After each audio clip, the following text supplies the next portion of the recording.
Assalamualaikum kepada Miss Nadia Syahira binti Amiruddin. Saya Muhammad Mustafa bin Muhammad Amin akan menerangkan tentang perbezaan kurikulum KSPK, kurikulum Standard Prasekolah Kebangsaan dan kurikulum Montessori. Sedikit pengenalan mengenai prasekolah di Malaysia. Prasekolah di Malaysia mula diperkenalkan pada era 1970. Diperkenalkan oleh Kemas dan Jepenin, di mana bertujuan untuk memberi pengalaman pembelajaran kepada kanak-kanak berumur 4 hingga 6 tahun. Manakala KSPK, kurikulum standard prasekolah kebangsaan, mula diperkenalkan pada tahun 2010.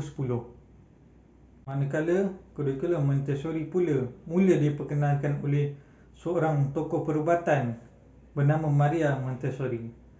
Beliau ditempatkan bertugas di salah satu asylum yang mana ditempatkan kanak-kanak terencat.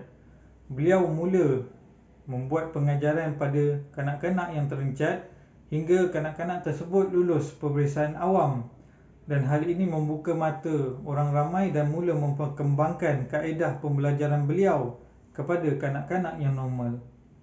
Yang pertama adalah dari segi falsafah.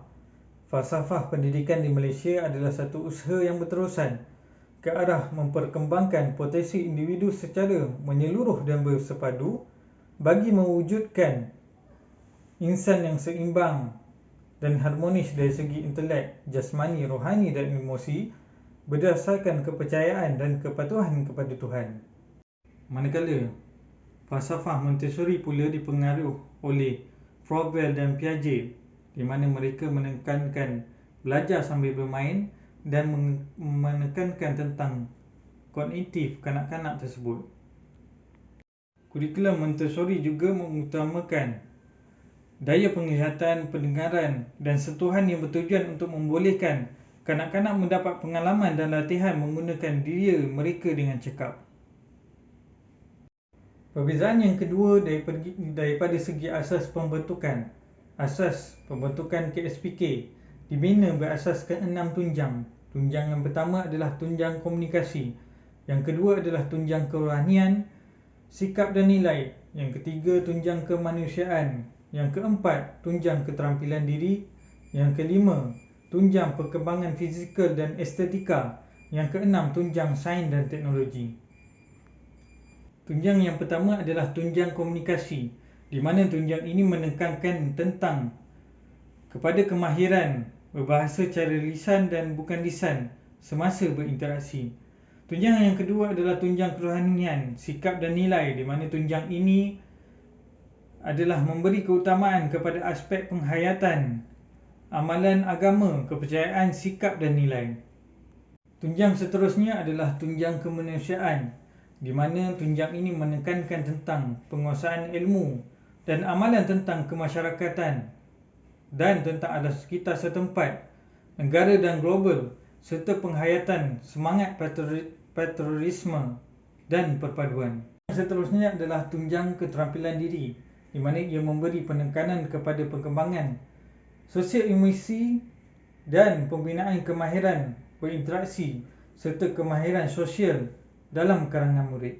Tunjang seterusnya adalah tunjang fizikal dan estetika, di mana tunjang ini menekankan perkembangan jasmani dan kesihatan untuk kesejahteraan diri serta bagi memupuk daya imajinasi, kreativiti, bakat dan apresiasi terhadap karya seni dalam kalangan murid.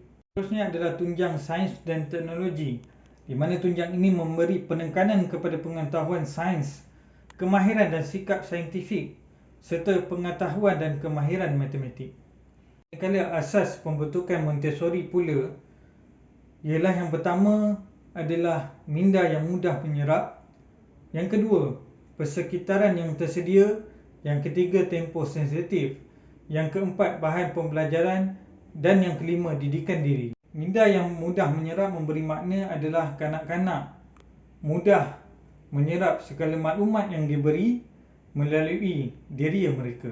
Persekitaran yang tersedia pula membawa maksud persekitaran yang lengkap dengan pelbagai bahan yang akan menyokong pembentukan dan konsep pengetahuan kanak-kanak apabila kanak-kanak memerlukan.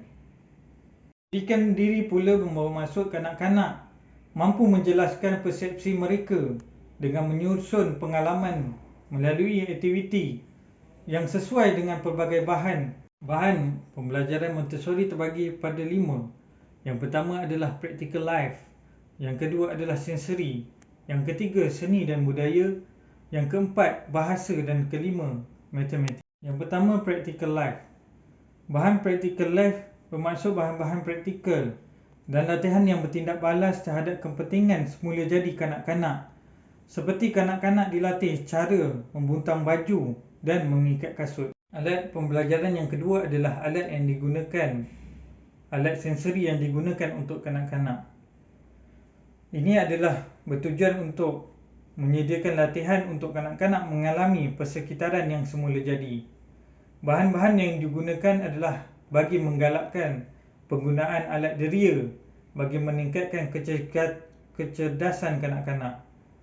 Kebanyakan aktiviti-aktiviti yang dilakukan adalah aktiviti menyusun sesuatu bahan atau mengumpul. Seterusnya, bahan pembelajaran berasaskan bahasa.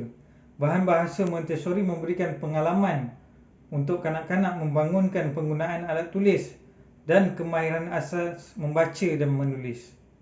Seterusnya, asas pembelajaran matematik, yang mana bahan-bahan ini disediakan bagi menunjukkan konsep-konsep asas matematik seperti angka, nilai tempat, penambahan, penolakan, pembahagian dan pendarapan. Selain itu, bahan ini turut mengajar kanak-kanak matematik asas seperti menunjukkan konsep pecahan, hubungan geometri, algebra. Seterusnya, bahan pembelajaran dari segi seni dan budaya. Bahan seni dan budaya yang dibentuk bagi membantu kanak-kanak menghayati muzik, ritma, lagu dan irama, serta mempelajari pengawalan pergerakan badan dalam aktiviti menari. Kanak-kanak juga diajar menggunakan alat muzik dan bahan lukisan.